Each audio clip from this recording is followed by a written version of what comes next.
রাজবাড়ির করবাড়িটি এখন অতিথি পাখির স্বর্গরাজ্য। উঁচু উঁচু গাছে বাসা বেঁধেছে হাজার হাজার শামুক খোল পাখি। আরও আছে পানকড়ি সহ নানান জাতের পাখি। গ্রামে বাড়ছে পাখি প্রেমী দর্শনার্থীর ভিড়, বাড়ছে শিকারীর আনাগোনাও। পাখি রক্ষায় বিভিন্ন উদ্যোগ নেয়ার কথা জানান জেলা প্রশাসক। মেহেদী হাসানের তথ্য ছবিতে প্রতিবেদন। গাছ দেখা যায় না, কেবল পাখি আর পাখি। হাজার হাজার শামুক খৈল, সাথে আছে পানকৌড়ি সহ বিভিন্ন প্রজাতির পাখি। রাজবাড়ী জেলা সদর থেকে 10 কিলোমিটার দূরে বাণীবহ ইউনিয়নের শিবরামপুর গ্রাম। গ্রামের করবাড়ির বড় বড় গাছের ডাল এখন পাখির স্বর্গরাজ্য।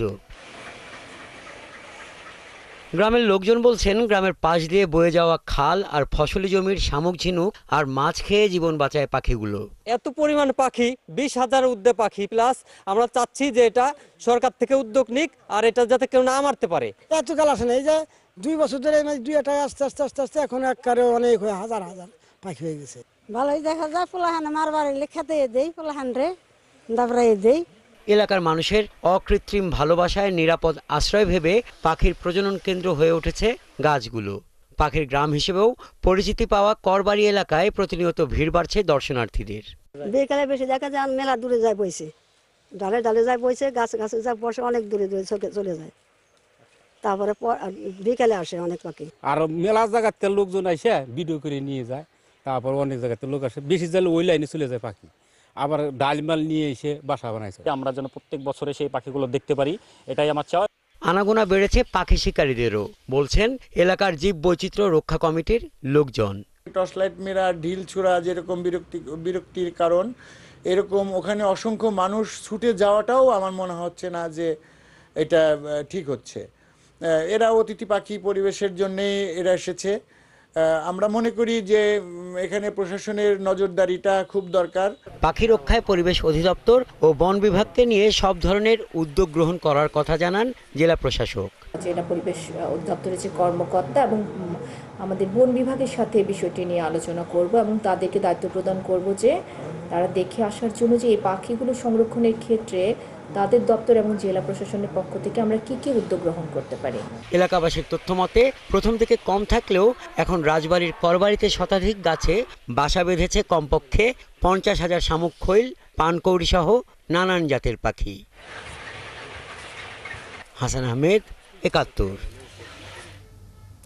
দর্শক, পাখির স্বর্গ রাজ্যের খবর জানবো। আমাদের সাথে এই মুহূর্তে যুক্ত হচ্ছেন সহকর্মী মেহেদী হাসান। মেহেদী, এই যে পাখির স্বর্গরাজ্য বলাই যায় আসলে, যে এখানে দর্শনার্থীদের নিশ্চয়ই ভিড় আছে, একটু জানাবেন যে দর্শনার্থীর ভিড় কেমন রয়েছে? এছাড়া পাখি রক্ষায় কি কোনো উদ্যোগ নেওয়া হয়েছে কিনা জেলা প্রশাসনের পক্ষ থেকে জানাবেন। লিনিয়া, আমি ঠিক এই মুহূর্তে দাঁড়িয়ে আছি রাজবাড়ী সদর উপজেলার বাণীবহ ইউনিয়নের শিবরামপুর গ্রামে।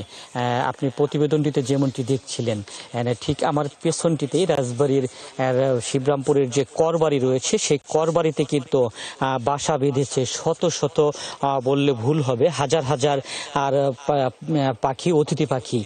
এই পাখিগুলো এর আগে আমরা দেখেছি বিভিন্ন সময়ে এই পাখিগুলো এই গ্রামটিতে আসতো, এসে সেই পাখিগুলো কিন্তু সেখান থেকে 2 মাস বা 3 মাস থেকে সেই পাখিগুলো আবার আর স্থান পরিবর্তন করত। কিন্তু সবশেষ 8 থেকে 9 মাস আগে এই পাখিগুলো এই শিবরামপুরে এসে স্থায়ীভাবে তারা কিন্তু নিবাস তৈরি করেছে এবং এই হাজার হাজার পাখি তারা প্রজননও ঘটাচ্ছে। প্রতিটি পাখির বাসায় আমরা দেখেছি 4 থেকে 5টি করে বাচ্চাও কিন্তু তারা দিয়েছে, যে বাচ্চাগুলো আকাশে উড়ে এবং সেই সৌন্দর্য দেখার জন্যই কিন্তু দূর দূরান্ত থেকে প্রতিদিন মানুষ আসে। সকাল থেকে সারাদিনই এই পাখির কিচিরমিচিরে মুগ্ধ থাকে এই পুরো শিবরামপুর গ্রাম। আজকে সকালেও আমরা দেখেছি দর্শনার্থীরা ভিড় করেছে।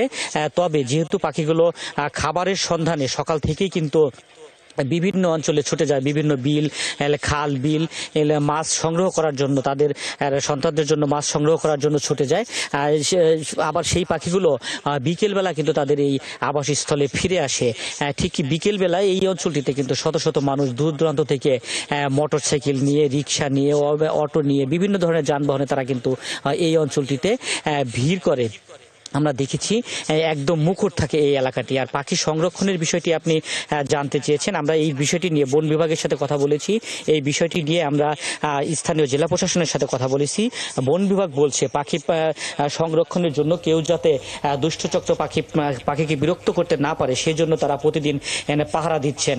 আর জেলা প্রশাসক বলছে বন বিভাগ সহ পাখি সংরক্ষণ কমিটি যারা রয়েছে তাদের সকলকে নিয়ে তারা কিন্তু সভা করেছে যাতে পরিবেশের ভারসাম্য রক্ষায় এই পাখিগুলোকে সংরক্ষণ করা যায়।